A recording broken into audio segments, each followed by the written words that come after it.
They told me I was finally free at 18, but that was the day they revealed they'd spent 3 years planning to use my body for their real daughter. I was 15 when the Whitmans adopted me from foster care. Their mansion felt like a fairy tale after bouncing between 12 homes. Private school, violin lessons, trips to Italy and Hawaii. I had everything, or so I thought.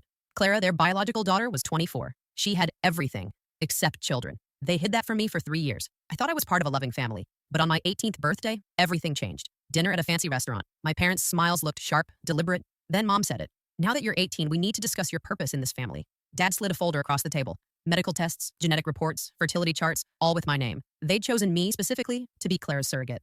Clara's voice trembled as she explained the plan. Multiple pregnancies, strict diets, prenatal vitamins, all children she would never call hers. And if I refused, everything they'd given me, my future college fund car, would disappear. I ran to my room, vomiting from shock. 3 years of French toast mornings and bedtime hugs had been preparation. They hadn't saved me. They'd groomed me. Ryan, my boyfriend, had been my only lifeline. But when I confided in him, I discovered the truth. He'd been paid by the Whitmans. Every kind word, every thoughtful gesture, calculated to keep me obedient. I didn't have time to think. I packed what I could, grabbed my violin case for protection, and ran. The Whitmans had blocked every exit. Clara's designer heels clicked as she chased me across the alley. Dad's car headlights cut across the walls. I scrambled onto a dumpster, climbed a fire escape, and slipped through an open window into the apartment of Doris, an elderly former social worker. Doris believed me immediately. She had decades of experience recognizing foster kids in danger. Together, we accessed my screenshots, proving the Whitmans pattern. They'd done this before, grooming other girls for Clara. Emma, my best friend, helped us organize a plan. Jessica, a former target, came forward with evidence of the Whitmans' manipulation and payments to Ryan. Social media became our shield. Photos, documents, screenshots, proof that these perfect parents were predators.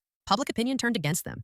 Teachers, neighbors, and community members backed me, exposing the Whitmans' obsession with children's reproductive health and genetic compatibility. Even the local paper began investigating, connecting the dots between the foster girls who had disappeared before me. The Whitmans' reputation collapsed. Charity positions lost.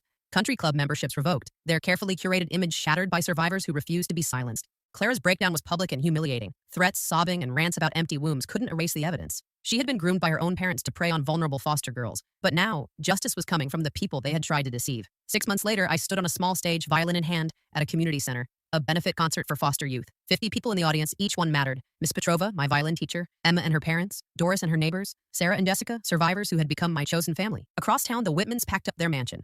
Clara's plans had failed. My lavender bedroom would never be a trap again.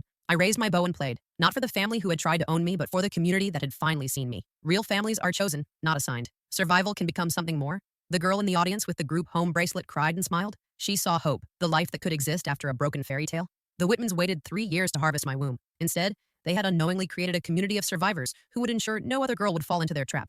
They thought they could control me, but I survived. And now, we protect each other.